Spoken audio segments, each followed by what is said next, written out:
Hello, everyone, and welcome to today's session. This is your coach, Ria Punjabi, and today we are here to talk about the three pillars of success. And today's agenda is just to help you to understand what really is success and how do you achieve it. And I'll be giving you practical tips based on a book called Think and Grow Rich, which I'm sure you would have read, and based on certain experiences that I've had in life, right? So let's go ahead and start with the session. So here we are, the three pillars of success. Now, I just want to set the foundation right, okay? So success means different things to different people. Because if we are not clear on the meaning of success, there's no point talking about the three pillars of success. So personally, for me, earlier I used to think success was all about making it big, earning a lot of money. And now, over the years, with experience, I've started understanding a very different part of success. Okay, so now if people ask me what does success mean to you, I feel that when you're able to create meaning in whatever you do, that is success. And money is just a byproduct then. If you keep focusing on, I want to earn this amount, this amount, this amount, that really, for me personally, is not really success. When I say yes, I've been able to impact so many number of lives, I've been able to create so much meaning, then yes, money is a byproduct of that. So success is first creating value and then you get the result. So different people have different meanings of financial freedom. But just to put it in simple terms, financial freedom is when you no longer have to care about expenses. You no longer have to think, will I be able to pay this month's bills? Will I be able to survive this month? So financial freedom typically means for the rest of your life, when you know I can pay these bills, that's called financial freedom. Great. So first step is to define what success is to you. So you could make a note of it. What is the meaning of success in your life? Or take a moment to note it down in your notebooks. And now I want to set the context right. So success is dependent on two things. The first thing is your mindset, and the second thing is your skill set. Many a times, more often than not, actually, we focus a lot on education. We focus on doing a bachelor's, then masters, then double masters, and we keep upskilling ourselves, which is fantastic. That's great. But the problem is we are so focused on educating ourselves on the technical front, which is basically learning a lot of tools, learning a lot of software, going ahead and doing a lot of programs. We feel that this is what will give me success. But the truth and the harsh reality is that while your education matters, while your upskilling definitely matters, more than that, what matters to get success is mindset. So, success, if you look at 100% success, it is a combination of mindset and skill set, where 80% is your mindset and 20% is your skill set. So, 80 plus 20 is your 100%, right? So, when I say mindset, what I mean to say is that you need to be that person who, despite challenges, is able to still work and produce work productively, right? So, mindset, when I say, I mean that you need to have to be optimistic, but at the same time be realistic. Yes, you will face a lot of challenges, but to be able to deal with challenges without affecting yourself requires a lot of work on the mind, right? It requires you to actually work on your way of operating, and that comes under mindset. And skill set is what we do to upskill ourselves and the kind of courses we do, the kind of degrees we get, and so on. So there's no point in working really hard, doing a lot of courses, degrees, and everything if your mindset is not right. If you're pessimistic by nature, if you say, oh God, I don't think I can do it, I don't think I can earn that much, I don't think I can do so well the way my friends are doing, or if you feel I'm not good enough, I don't think I'm intelligent enough, no, I'm not confident enough. So despite you having a lot of skills, if these are the words that play in your mind, if these are the things that you talk to yourself, then you are in big trouble, right? That's why today's session, where we are going to work a lot on the mindset, and when the mindset is right, the skills which you've been working hard on automatically start working in favor, and everything together gets accelerated. So I hope I've set the foundation right out there, that it's a game of 80% mindset and 20% skill set. And with that, I want to introduce you to the three pillars of success, which is morning routine, pillar number one. Pillar number two is your raising state. And pillar number three is your master plan before you go to sleep. Okay, so let's go ahead and start with the very first pillar. If you are able to be grateful for everything, which to be honest is easier said than done, but even in challenging times, if you're able to find, if you're able to be grateful, that can lead to a lot of success for sure. So, to be very honest with you, there was a phase in my life a few years ago, which might be around 6, 7 years back, when I was really frustrated with the way things were going in my career. And I used to sleep late. I had a very weird cycle. I used to sleep late. I used to wake up at 10:30 a.m. And then I started seeing that I was very groggy. I was very irritable, and the productivity would get affected. And I don't know how many of you know this, but as per research, okay, you can go ahead and Google this as well. We are productive just for 2.5 hours of the day, especially when you are in an office environment. We take coffee breaks, we take gossip breaks, we take lunch breaks. Post lunch syndrome happens. So in the 8 hours of work, we are actually productive just 2.5 hours of the day. So I realized that when I would wake up at 10:30, I was not even able to hit the 2.5 hour of productivity per day. And that kind of made me rethink everything. And that's when I got into understanding morning routines really well. And today I'm going to share a formula with you, which some of you might have read in the book, The Miracle Morning. Right? So I'm going to talk about that formula to you. Great. So now let me kind of give you a hint here before we get into Miracle Morning and sharing the formula for the morning routine. I'm sure you would have heard of the book Think and Grow Rich, right? It was a book by Napoleon Hill, and it's a personal development book. And how this book came into existence, let me just kind of give you a little background. So Andrew Carnegie, he was an industrialist, and I'm talking way back in the 1800s. He wanted to study 500 millionaires. So what he did is he approached Napoleon Hill and he told him, why don't you go ahead and interview 500 of these millionaires? And these were all people from different professionals or professions. So, celebrities, doctors, lawyers, advocates, and so on. And Napoleon Hill went ahead and did that. He actually interviewed 500, millionaires. And after doing this, he saw a pattern. And those patterns that he saw, they are the secrets to success, which we are going to cover today. So today's session, we've taken a lot of inspiration from Think and Grow Rich. And of course, I've added my own experiences to it, whatever I'll be sharing with you. All right. So with that, let's understand, the morning routine. So this is just a slide on Andrew Carnegie. So it was 1890s when he went ahead and told Napoleon Hill to kind of interview 500 people. So how many of you here are not quite fond of reading? So I mentioned the book, The Miracle Morning.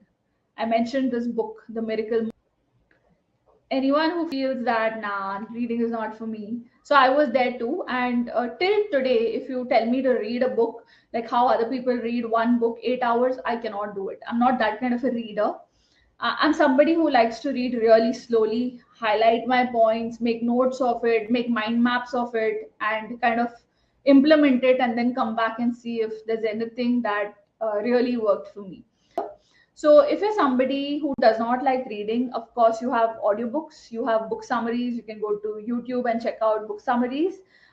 This is another way in which you can go ahead and take the summaries. So this is a paid subscription called, it basically comes to your WhatsApp. So I recently took this a few months back and I had paid $1,000 for it. They still have some offer running. You may want to check it out. So the website is read365books.com, where what they do is you have to pay for the year around $1,000 or something. Every day you get one book summary in your WhatsApp. So usually we are such that we open our WhatsApp open rate is more than 80%, right? So we like opening our WhatsApp messages for some reason, right? So when you have a book summary delivered to your WhatsApp, chances are very high that you'll actually go ahead and read it. And these summaries are really tiny, just like it'll take you around 6 to 8 minutes per day to read one book every single day. So by the end of the year, you've read 365 books in the summary part, right? And if you feel that you really like the book, then of course you can go ahead and read the entire book. But if you feel that no, I think this was more than enough, that's fine too. There are so many books that you don't need to read completely, because the crux is kind of put so well in the summaries that it does justice, right? So if you're somebody who does not like reading much and you prefer getting things on WhatsApp, go ahead and you can subscribe to this and spend 6 to 8 minutes per day reading one book every single day. All right. So moving to the Miracle Morning book now. Okay, I'm talking about the first thing, the morning routine, this bit. Okay, let me kind of, yeah. Okay, so the Miracle Morning is a fantastic book which talks about the 6 habits that you can use on a daily basis, preferably in the morning time before you actually start working. And what are these 6 habits? They are called savers. These are the savers, SAVERS. So S stands for silence. Okay. Second is affirmation. Third is visualization. Then comes your exercise, then comes your reading, and then comes your scribing. Let's understand this a little better.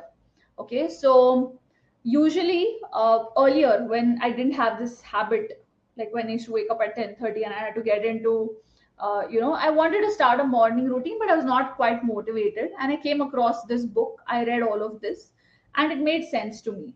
So what I started doing was I started spending 60 minutes every single day. And I should not wake up on time still. I should still wake up at around 9:30. I should spend 60 minutes every day doing this. So earlier I used to do 10 minutes of silence, 10 minutes affirmation, 10 minutes visualization, exercise, reading, scribing. So 10, 6 are 60. But then I realized that for me personally, 10 minutes of silence was very less.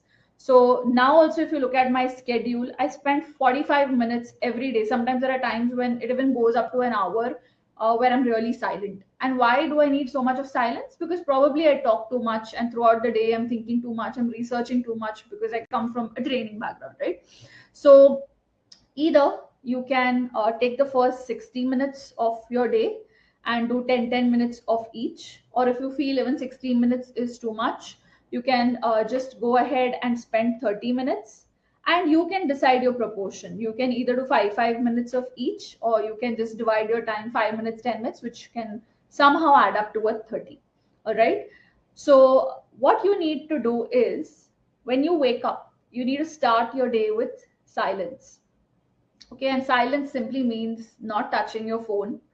Okay, I of course, the only exception is to wake up, you will have an alarm, so of course you'll touch your phone there. But the point is, after you wake up and you're done brushing, don't touch your phone. Keep it far away from you. Keep it to a place where you feel there's too much effort to actually go and get it. Okay, so once the phone is far away from you, you can go ahead and just be by yourself. Now, initially, it's going to be super tough. Okay, let me warn you, it's going to be really, really tough, because you'll want to go ahead and grab your phone if you're addicted to it.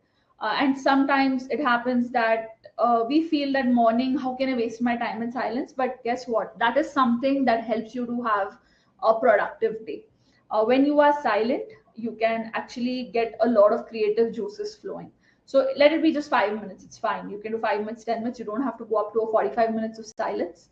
You can go ahead and in silence, have a cup of warm water, sip some sort of tea, or maybe some fruit, or just sit by your window. Or if you have some nice area around your house where you can take a tiny stroll in silence just for 5-10 minutes, hear the birds chirping, do that.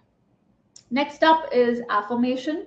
So affirmation simply means that going ahead and saying something in a positive way. Okay, even if it means that you don't have complete faith in it right now. So let's say if I want to get a job in XYZ company. I'm having doubts in myself, to be very honest. Okay, that do I think I can get the job? I'm doubtful. I'm not good enough. But in affirmations, what we do is we take out a notepad and a pen, and you can keep a separate diary for your affirmations and scribing. I'll come to what scribing a little later.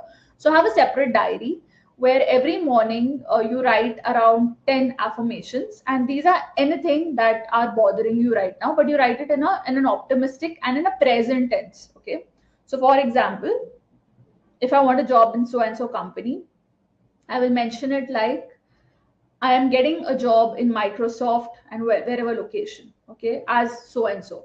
So let's say for me, I worked in eBay.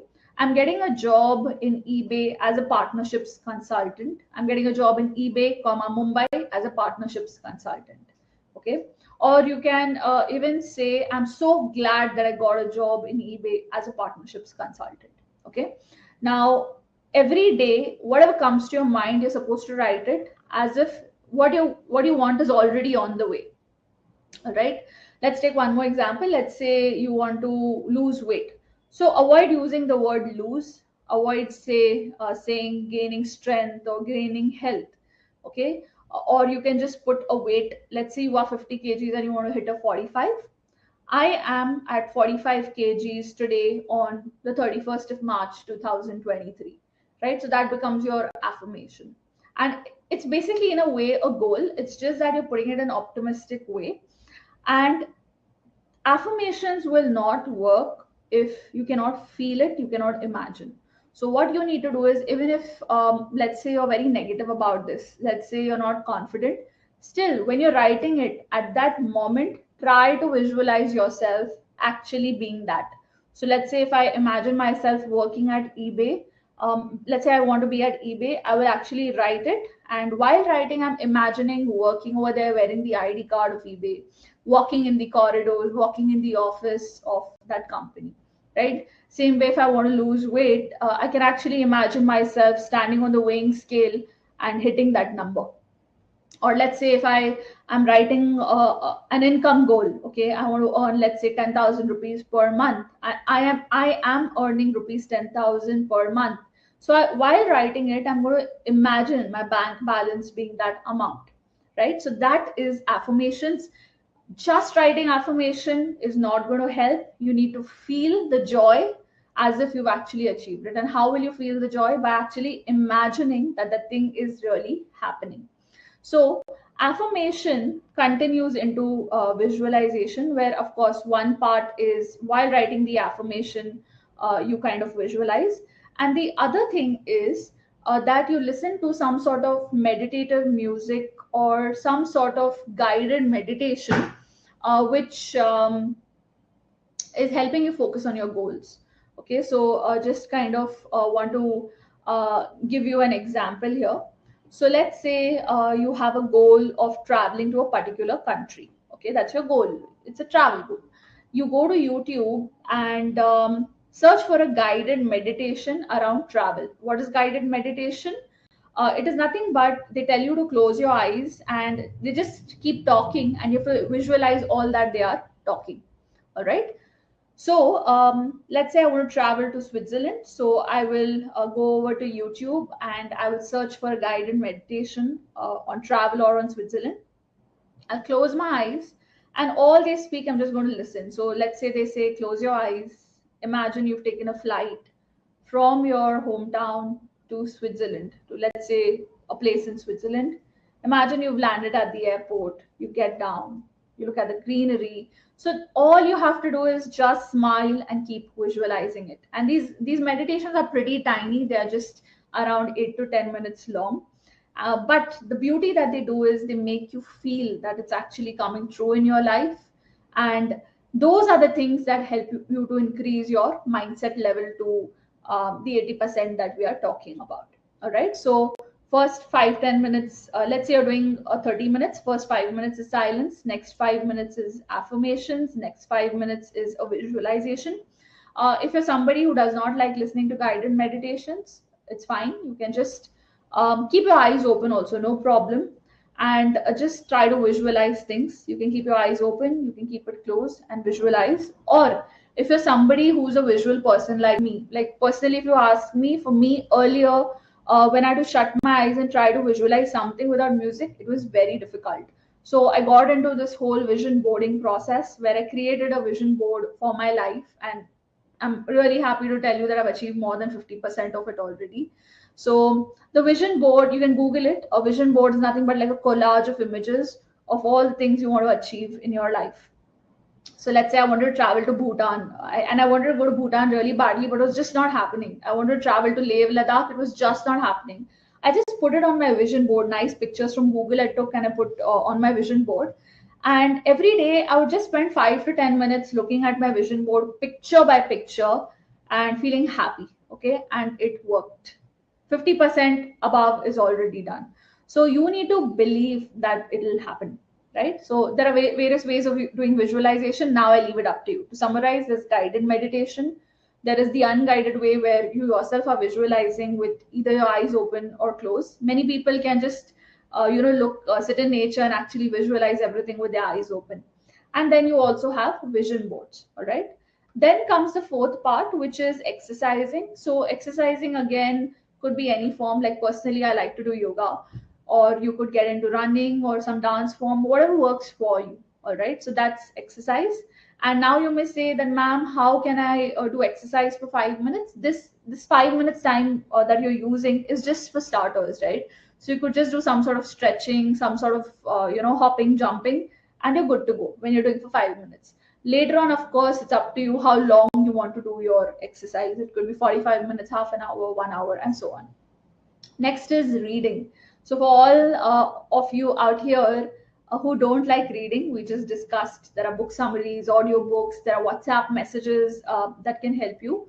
Or better than that, if you feel that you want to develop the habit of reading, you can start reading one paragraph on a daily basis. Okay, that's exactly how I started. One paragraph, two paragraphs, shifted to one page, then one chapter. Right till today, I just stick to one chapter, maybe slightly more than that if I feel that yes, I have it in me to absorb things.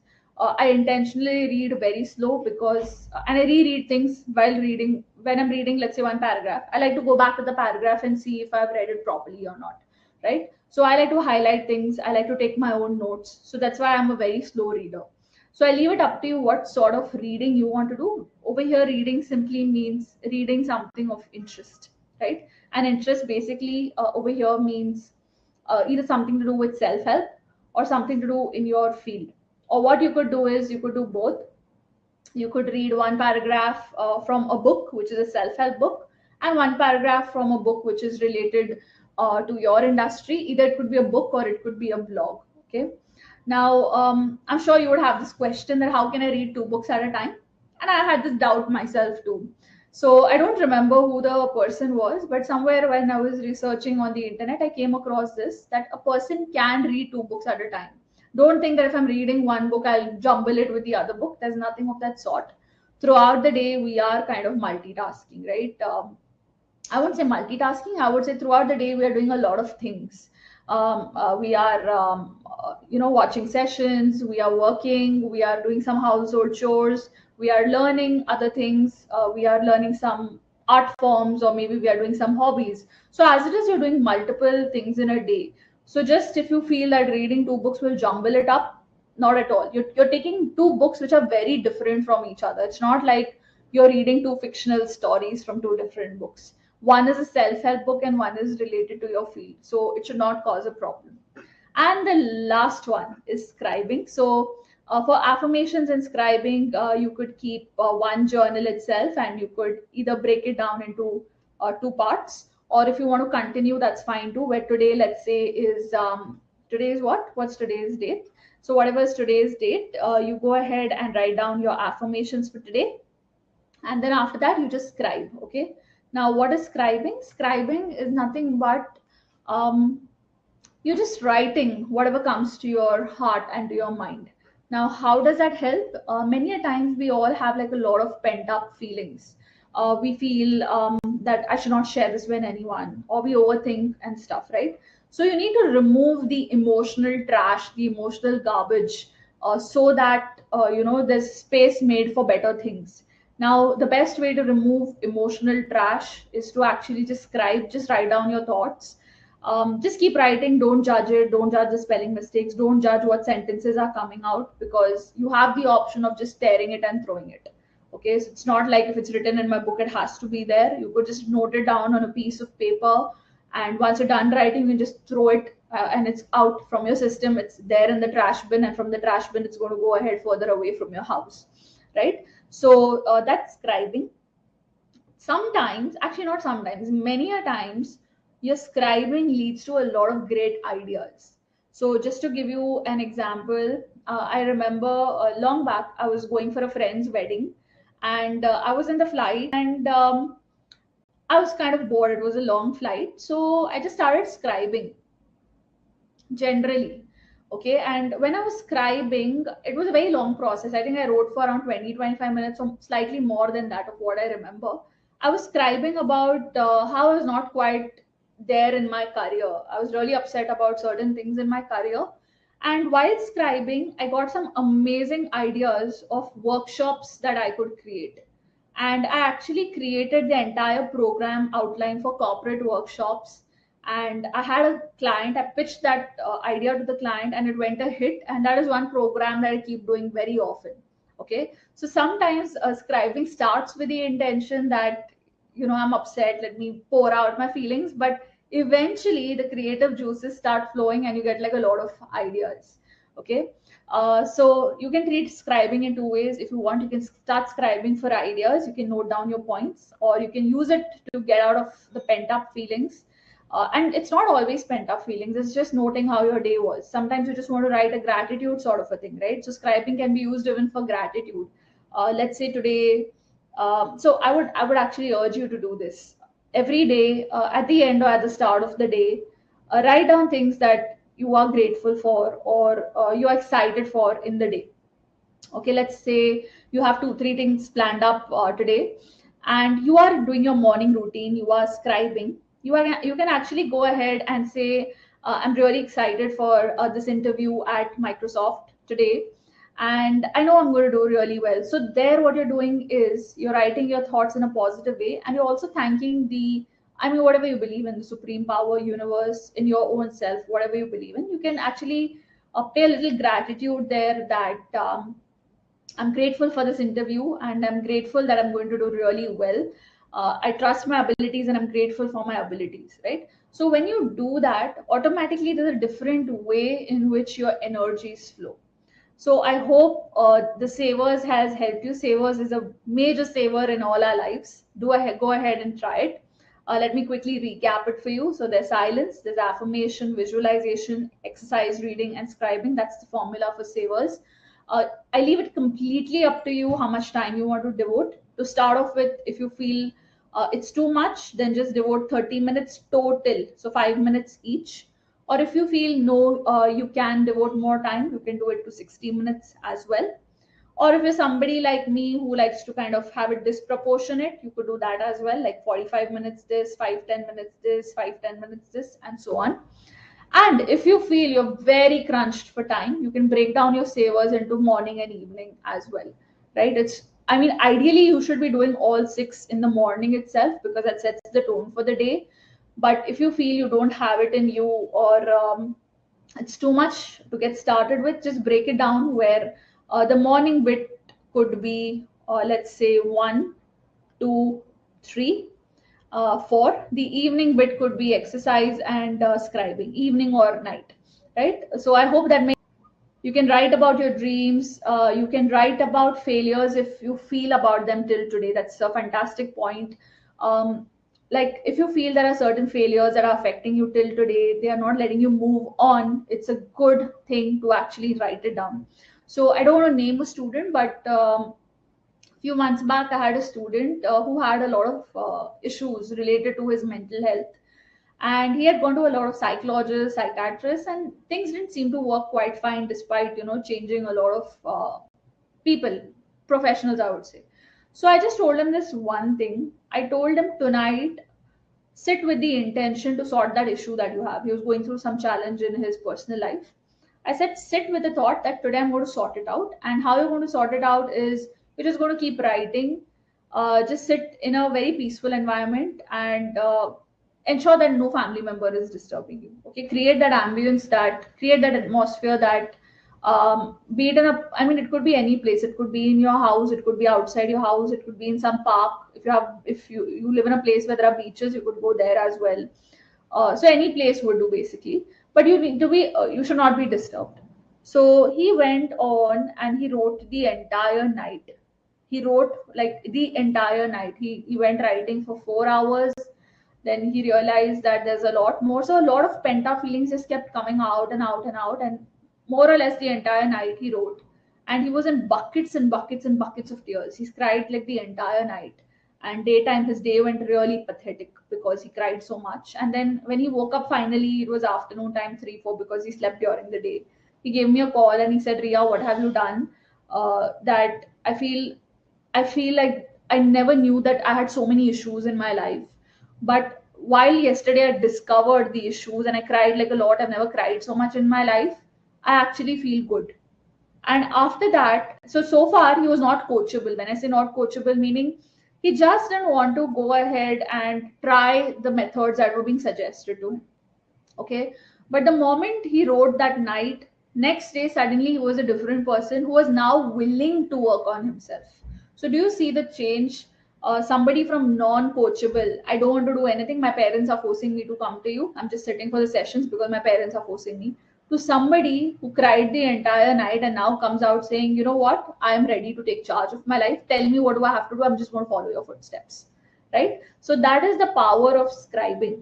I hope for those of you who have those those things, that how can I voice out what issues I'm facing. You don't necessarily need to voice it out to a person.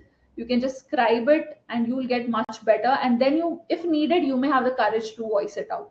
If not needed, see, some of us may have tinier issues, but still scribing helps because those tinier issues, when you scribe, can lead to a lot of good ideas. Yeah.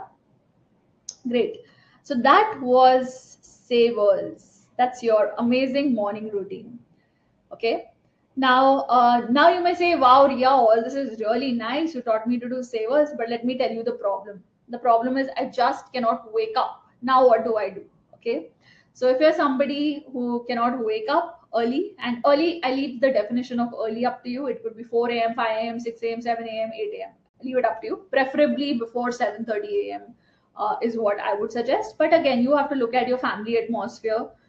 If you live in a joint family, like I lived in a joint family with 22 members, right? So then for me, waking up much earlier was needed because the whole house is up by 7 o'clock in the morning. Not even 7, like by 6:30, they are up. But if you're somebody who lives in a smaller family and even if you wake up at 8, you still have the silence, then I leave it up to you. So the timing is on how your life is right now. Okay, but the point is how to wake up early. So if you want to own the day, you want to own your life, go ahead and download the Alarmy app. Okay, it's mentioned here, Alarmy. So it's a fantastic app. It has both sides. It has a free version also, and there's a premium paid version also. You can use the free version, where what you need to do is, in advance itself, you need to set a mission. Okay, and what is a mission? It basically means that till I don't complete that thing, my alarm will keep ringing. I have to complete that mission in order for my alarm to stop ringing. So the mission could be, let's say, playing the memory piles game. Okay, and you could have multiple rounds of the same game. Sometimes it happens that one game is not enough to wake you up, so you can have 4, 5 rounds of the game. Or it could be like shaking your phone 1,000 times, 999 times to be precise. Okay, so once that task is done, shaking your phone 999 times, that's when the alarm stops ringing. So the free version has 4, 5 such tasks. You can go ahead and use it. And before we catch up again, you got to use it, and then when we come back, you got to tell me whether it worked for you or not. I'm very confident it's going to work for you. The point is, are you going to? So start with a mission which is interesting for you. Okay, like for example, if you like playing games, and the mission should be something which you like doing. If you're going to force yourself to do a mission you don't like, then of course you won't be excited to do it, right? You may just want to throw your phone out of the window instead of doing the mission. Okay, so choose a mission which you like. Okay, and if you still feel that nah, it's not working out for me, Try finding your own mechanism of waking up. Personally, I have noticed that when you have like a good 8 to 8.5 hours of sleep, that's more than enough. So like just give yourself slight deadline. So let's say if you are used to sleeping at 1 o'clock, you give yourself a deadline that tonight I'm going to sleep at 12:45 instead of 1, and then slowly bring it to 12:30, 12:15, and so on. In one go, from quarter to 1, you can't shift to sleeping at 10:30 a.m. PM, right? You need to go step by step. But the point is, yes, once you hit your 8 to 8.5 hours of sleep, usually we tend to wake up by ourselves. Yeah, unless, of course, you're somebody who's been sleep deprived for a long time, you may be groggy at start. So give yourself those few days to sleep in and catch up. And once you feel you've healed, once you feel like, yes, now my body is ready to sleep just 8 9 hours, that's when you get ahead and start your morning routines. Okay, moving on to the raising state, which is the second pillar. So raising state is your second pillar, which is now I've woken up, I've had my morning routine, how the day is going to progress. That's called your raising state. So anytime, if you notice, you'll have two kinds of brains or two kind of bodies, right? One is your lizard brain or your lizard body, and the other is the active brain or the active body.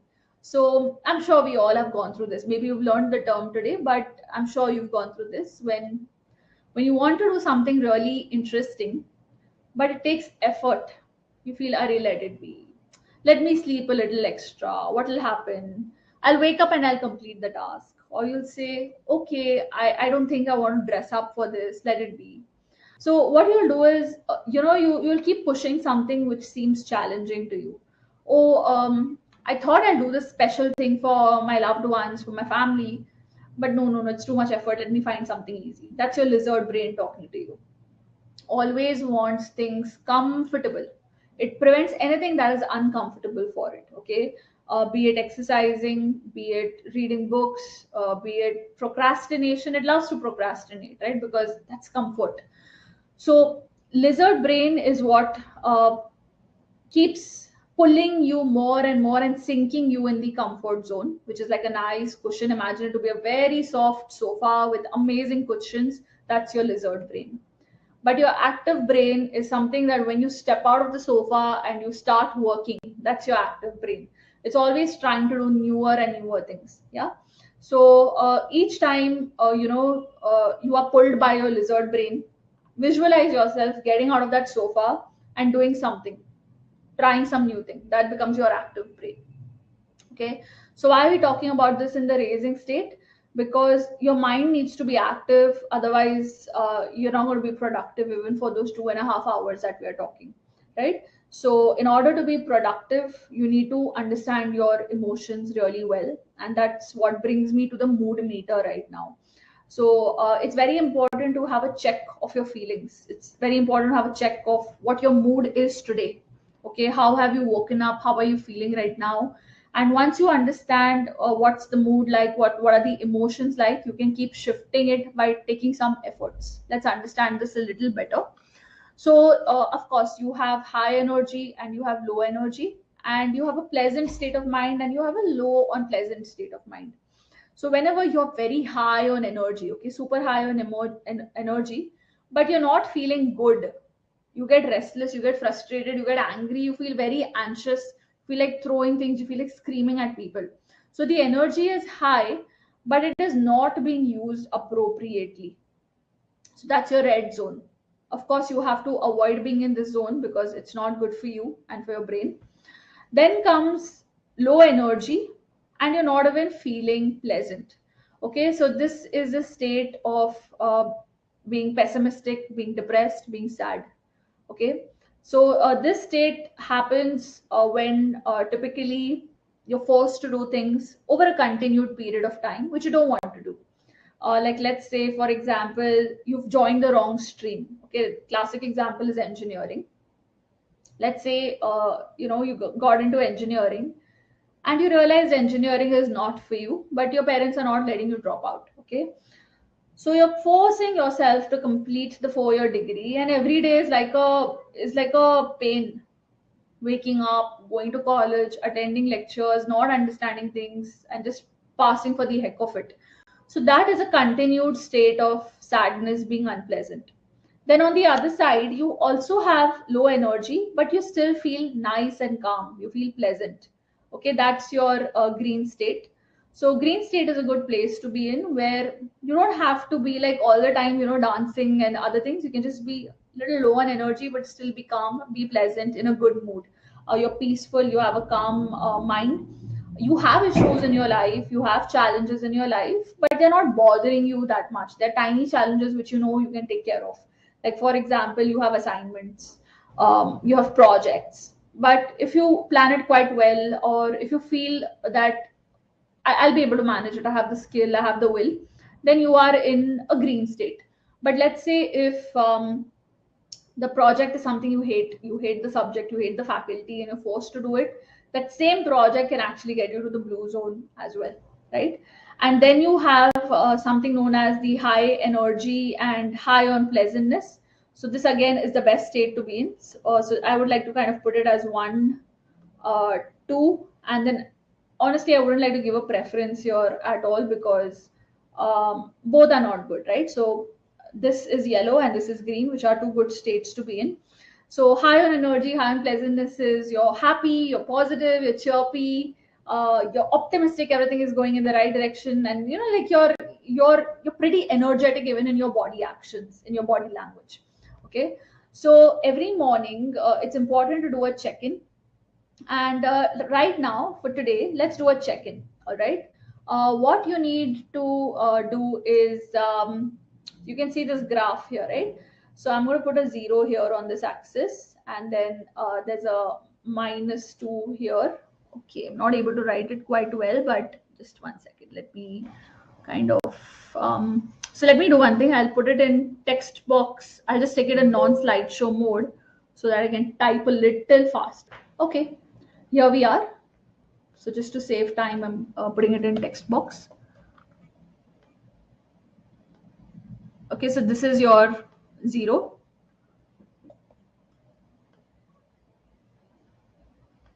This is 2.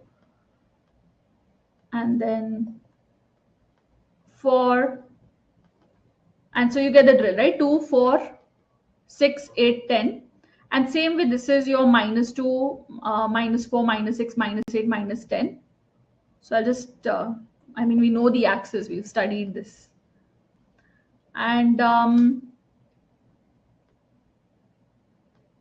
this axis, you have your -2 again. And here you have your +2 again. So you just need to go ahead and rate yourself right now on your energy and your pleasantness. So this is pleasantness on a scale of -10 to +10. Just rate your pleasantness right now. How do you feel right now? From -10 to +10. Give yourself a number. Okay. Next thing that you need to do is do the same for energy. On a scale of +10 to -10, give yourself a rating.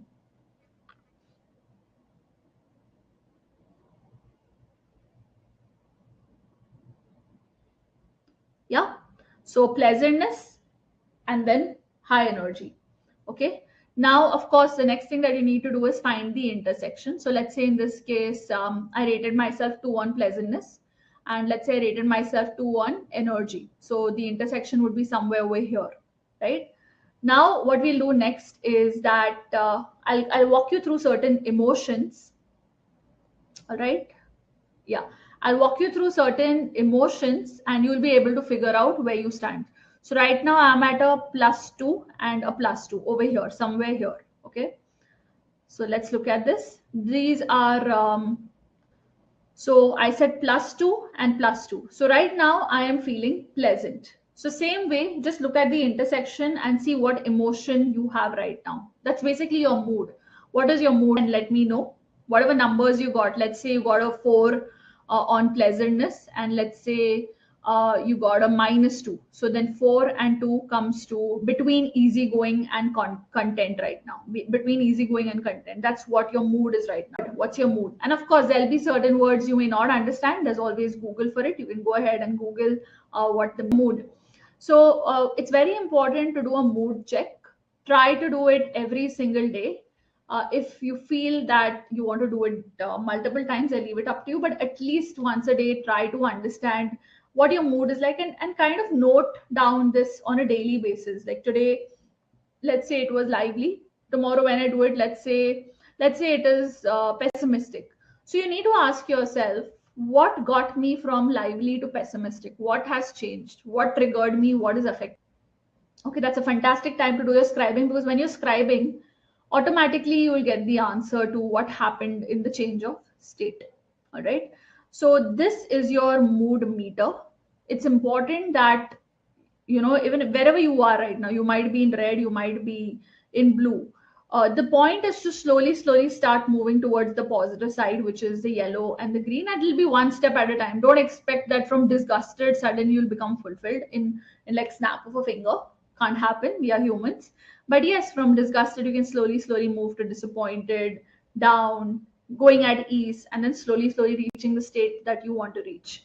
Okay, so it's important that you tune into high vibrations, because many a times the feeling, the state at which you're vibrating, you pass that on to other people. Tell you this. Let's say if I'm your coach today and I'm doing a session with you, and let's say something bad happened at my house right now. Okay, now it happened at my house with my family members, and now immediately I come live, I come online, and I take sessions for you, and I'm bringing that energy here. So what will happen? I'll be irritated, I'll be frustrated, I'll throw around my weight, I'll throw around my anger on you, and you'll wonder what the hell, and you might even just log out. You might not even watch the entire session. But what happened is, when you logged out, you did not watch the entire session, still you took some energy from me, and you started thinking that why was ma'am behaving like that? What's wrong with her? No sense, no behavior, nothing. And that started triggering you. And with that state, you go and talk to your family member and you put them in the same state. So it's important that each time you are in the low vibrations or in the negative vibrations, you do certain things to bring it to the positive side, the higher vibration, so that the people around you also feel that energy from you. And apart from that, you yourself also feel good about yourself, right? So, of course, if you're frustrated, you're depressed, you're not going to get the work done. You got to bring in certain changes to to shift your moods. You have to be in a state of mind where you can be productive, you can be your best, and you have to take efforts to raise your energy levels. Understand, when you're in your raising state means throughout the day. All right. At the start of the day, it'll be a fantastic day. Then in between, somebody yelled at you at work, or let's say you got very bad feedback on your assignment. Suddenly, your raising state changed. From a good mood, you went to a bad.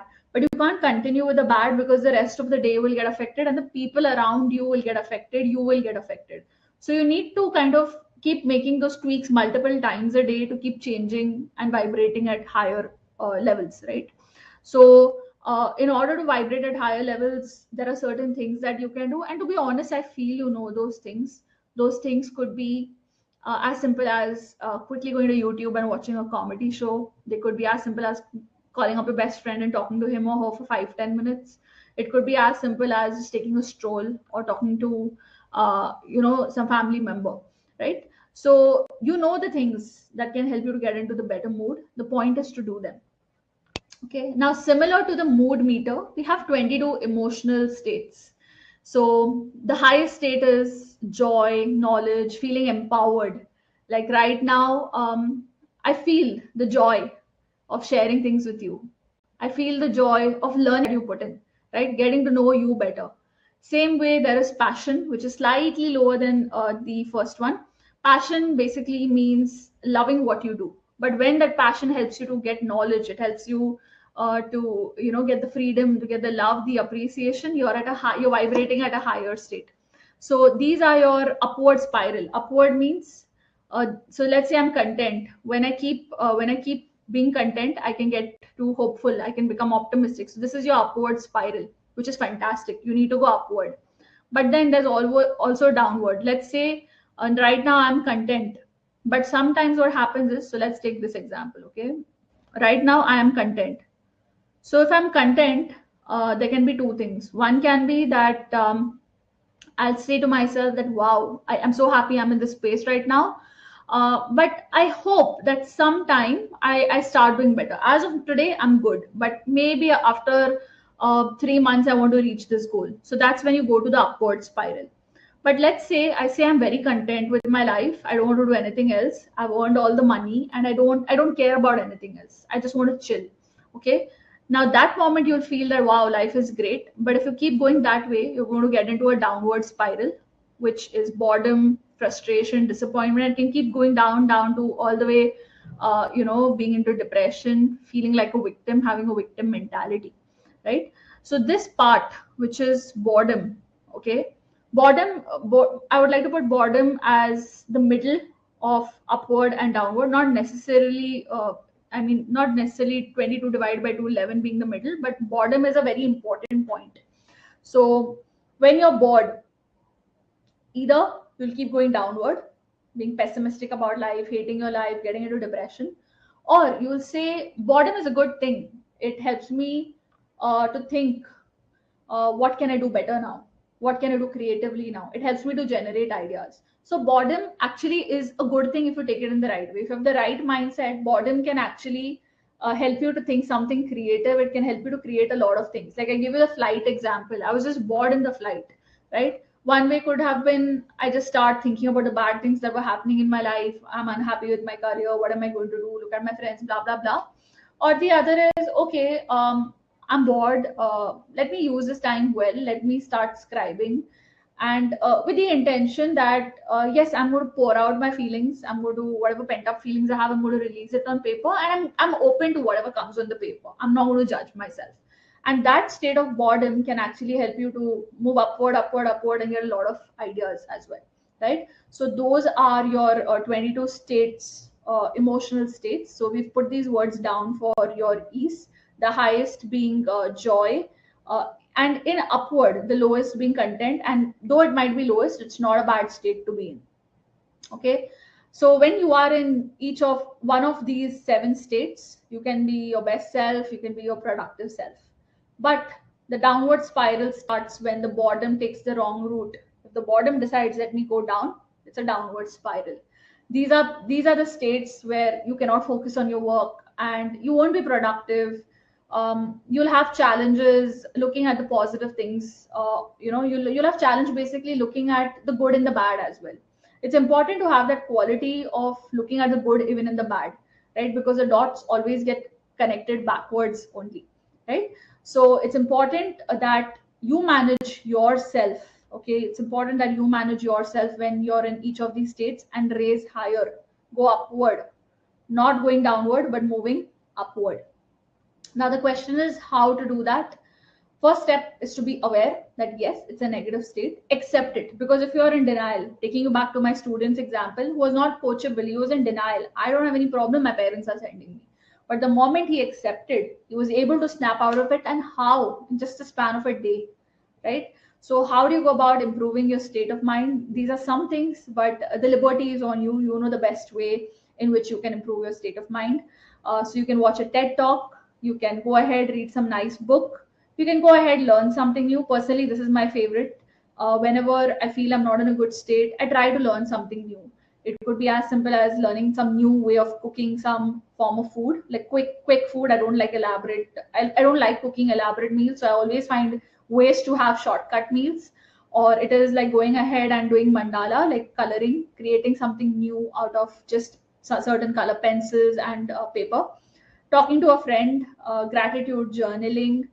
You can go ahead, play with your pet or with kids around you. You can have a bare feet walk. So I'm sure you would have tried it at least once in your life, where you walk bare feet, fresh green grass. And what it does is it activates your nervous system, which helps you to be much more creative, right? It kind of activates certain things in you that, make you actually think on the brighter side. So the more you walk bare feet, especially on fresh green grass, the better it is. I'm sure your elders would have at least told you once in your life that keep when you go to a park, when you go to a garden, just remove your shoes and walk on bare feet, right? I mean, they just don't say it for the heck of it. There are people who have this morning routine where they wake up and every morning, I have relatives who do that every morning, just for half an hour they're walking in their lawn. Yeah. And of course you have the option, and I think you already do it, is listen to awesome music which kind of recharges you, which changes and improves your state of mind. Okay, so this is how you can keep tweaking your raising state. And the last bit, which is closing, ending the day, it needs to be a master plan, because if you don't have a goal for tomorrow, you don't have a compass for tomorrow, you won't know where you're going to go tomorrow, you don't have a destination, right?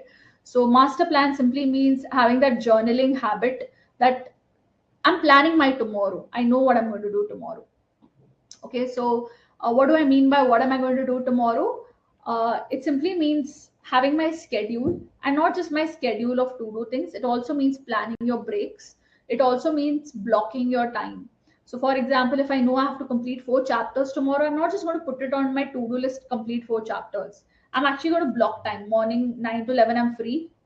Afternoon 1 to 2, I'm free. 4 to 5, I'm free. When I say free, I mean these are my blocks to complete the chapters.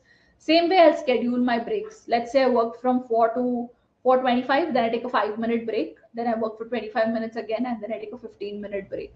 Right? So it's important to schedule your breaks, because your raising state will be in the yellow or the green state when you have your breaks planned. But if you don't have breaks planned, you're forcing yourself to continuously sit and study for 4 hours, you're going to keep going downward spiral, right? So have a master plan before you sleep. And one way of planning your tomorrow is to remember the 80-20 rule.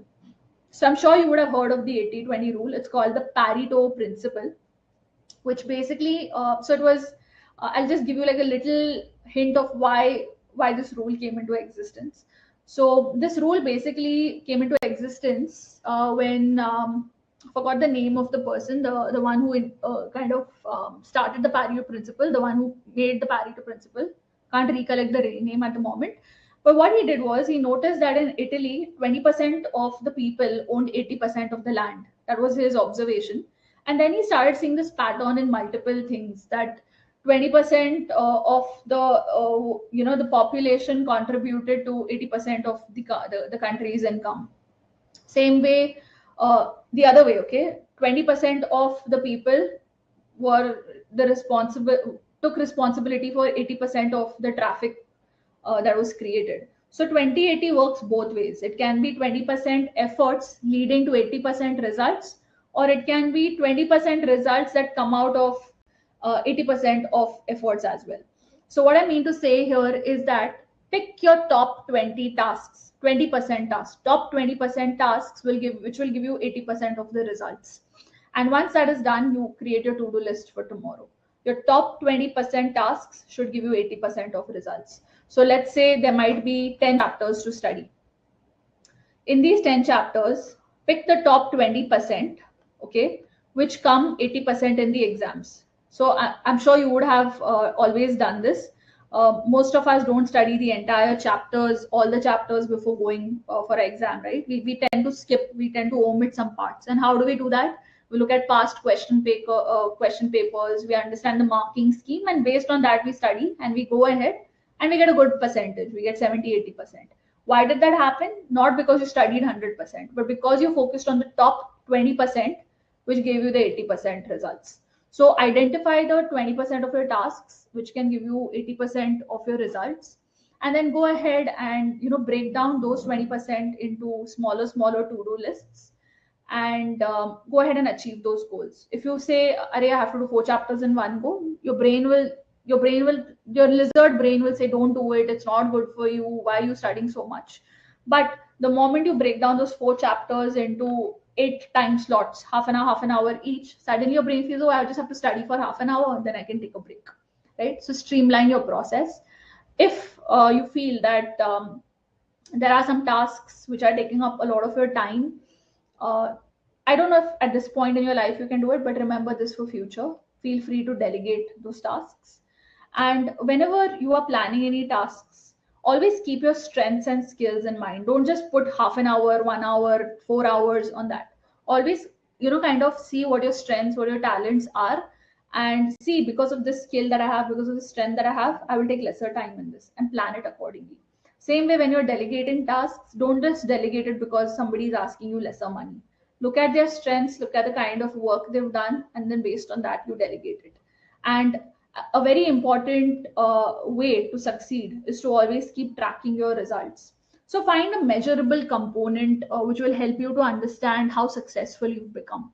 The measurable component could be, as simple as completing percentage of tasks. That could be one, or the marks that you get, or it could be, let's say, the amount of revenue you generated if you're already working. The point is to have a way to measure your results, because when you measure, you automatically feel good. Now, one thing that I used to do before, and there are still times when I do it when I'm really overwhelmed, I used to have these two jars, okay? And in one jar, I would put all the pages, like chits basically. One jar, I would put all the tasks that I have to do, one chit per task. I would keep putting. And as and when I would complete the task, I would take it from this jar and put it in this. So that way, I could see the measure that this jar is slowly, slowly getting empty and this jar is slowly, slowly getting filled, right? So you can do that as well. If there's no measuring component, you can do as simple as a jar technique, where they could just be empty chits for that matter, or the chit could have the name of the task. You just take that chit out when it's done and put it in this. You start feeling amazing, because when the brain starts seeing progress, it gets really excited and it wants to be more and more productive, right? So that is the 80-20 principle, the Pareto principle. And the name of the person is Wilfred Pareto, exactly. Okay, so he mentioned that 80% effects always come from 20% of the causes. Okay, so if you want to manage your time effectively, you got to focus on the most important, the top 20% of the tasks, which will give you 80% of your results. So with that, we are now calling it a day. We are going to catch up again, where we'll be talking more about success. So ensure you're there with me. And I'm looking forward to more questions and more things, more energy, more of yellow zones and green zones in my class. Bye bye, everyone, and see you very soon.